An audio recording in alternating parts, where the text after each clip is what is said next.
Chapter 3. Preparation Harsh.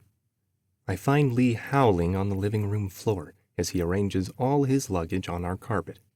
Mom clearly gave up helping him since she's busy preparing food. Sometimes Lee needs space. And so do we. I'm glad we have a bit more in these family units on the former cruise ship we call home. Hi, Mom. Need any help? My mom turns from her work in the kitchen to smile at me, Asian eyes crinkling. No, dear, not necessary. Would you get dishes and utensils out on table? Her accented English calms me down, and Lee also shuts up as he recognizes the smell of lunch. Fresh fish, a few shellfish, and some hydroponically grown greens. Mom somehow got hold of wild rice grown in the experimental rice paddies and is carefully removing it from our rice cooker. It's Mom's favorite appliance, but she rarely gets to use it. Lee sits down at the table, chopsticks in hand, waiting for us to finish. I wryly say, "You could help us by getting the water glasses filled, Lee." But Gaga, I'm still thinking of the perfect arrangement for packing. I can't lose focus now. Right. I roll my eyes and tousle his hair as I walk by to grab cups from our cabinet. None of them match. They're all salvaged. I pick my favorite red mug and Lee's usual clear glass. The door opens and Dad walks in for lunch. His calm voice is hard to hear over the closing door as it squeaks a metallic protest, but I know it's his same refrain. Best perk of my job is a home-cooked meal. His English lacks any accent. It's like he's saying it so perfectly it lacks any distinct character. Dad walks over and hugs Mom from behind. He leans over, kissing her on top of her head. She giggles and lightly whacks his hand to protest his interference. I feel a little twinge of jealousy as I wonder if I'll ever be as tall as him. Seems unlikely. He's only half Asian after all. The rest is Russian. It's weird I'm even thinking about ethnicities today. It's never really mattered to anyone on Sojourn beyond preventing genetic abnormalities. I guess chasing Old Garth really put me in a mood. Or I'm getting used to thinking like a landlubber again. For some reason, they always seem to divide themselves by appearance. It's so weird they care more about how they look than how well they can get along. I'm filling up 2 cups from the sink, glad the plumbing is working again, when Dad reaches out to pat my head and I playfully dodge before leaning back for a hug. As I place the cups on the table, Dad finishes the job by filling another 2. He sits down and tousles Lee's hair. Lee grunts in acknowledgement as he clicks his chopsticks thoughtfully together. I whisper to Dad, "Lee's still working on his pack. Maybe you can help him after lunch?" Dad nods back to me.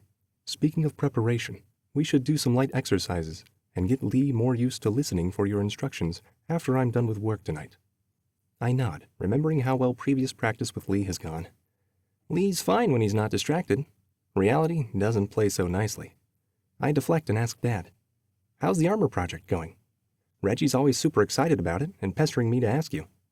Reggie's North African ancestry, chiseled jaw, and dark piercing eyes are a hit with the girls. Apparently, you could feel yourself sink into them, according to the girls. I'm surprised we're friends. I don't have much of a social life compared to Reggie. Frankly, I'm envious he is 20 centimeters on me in height. But he still can't beat me in sparring. Usually. You know I'm not supposed to give any details, Matt. I can say we have more data than expected to examine. Testing has gone well. The rest of lunch goes as usual. After we finish cleaning up, Dad tries his hand at helping Lee pack. Lee shows Dad how the organization is going. Dad starts taking 2 items in each hand. Dad asks, "Which one do you need to ensure you see tomorrow?" "Right one." Dad continues. Lee answers until the pile is much smaller. Dad packs the small pile. Lee reaches for the bag, and Dad stops him, guiding his hand to the remaining large pile. Dad takes 2 more items in each hand. Dad asks, "Which one will help you survive the week?" Lee focuses, and the process continues. I move to my own room and check my pre-packed bags. They've only been sitting around the last month. A silent reminder I wouldn't be stuck here forever. I finish checking and repacking my own bags in a few minutes. I put in 1 sketchbook just in case, yet it won't matter. I don't feel the need to pack any extra precious paper or drawing equipment since I can use the tablet's e-ink screen and built-in pen at a pinch. Then, Lee might not spend as much time bugging me to draw more creatures for his game. Fat chance. Instead, he'll badger me about every new tweak he's making to every minor mechanic. It's hard to remember all the changes after the 5th time. I slap my bag to make sure it stays zipped and sneak towards the main room. I peek into the cabin's main room and sign to Dad I'm going to train.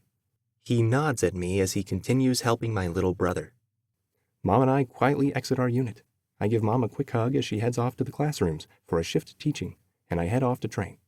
I spend a quiet afternoon at the gym hex running the obstacle course and sparring with Reggie in the simulators.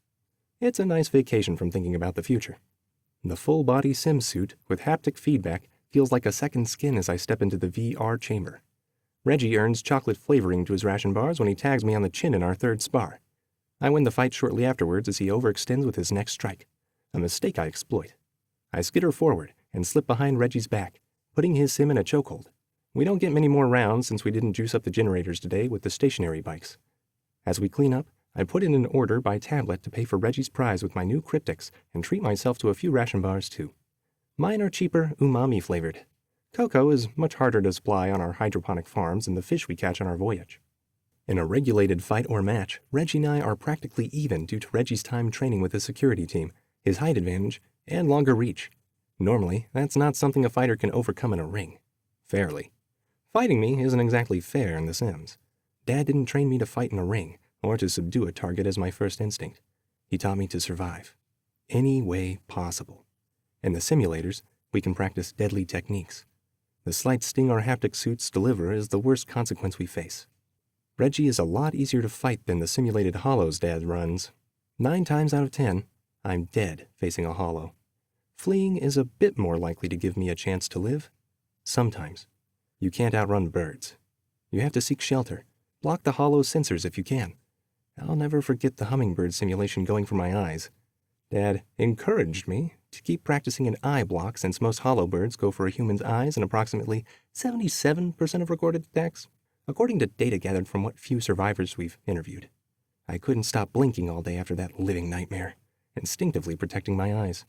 In the present, I watch Reggie's cornrow-covered head bob above the crowd as he leaves for his next job helping our fishermen. I bet he's saving up cryptics for his own cabin. He'll be 18 next year. I head back to check on Lee. Lee finally has his bag zipped by the time I return. I suppress a shudder thinking of how long packing a second bag would take. Lee and I work together on picking up dinner from Chef at the canteen. Chef's battered music box warbles an old French song as we promise to return the bowls tomorrow. The music fades into the background as Lee and I carefully carry our cargo back home. I help Lee with homework and grudgingly promise to add a few things like his favorite teddy bear to my pack until our parents get back.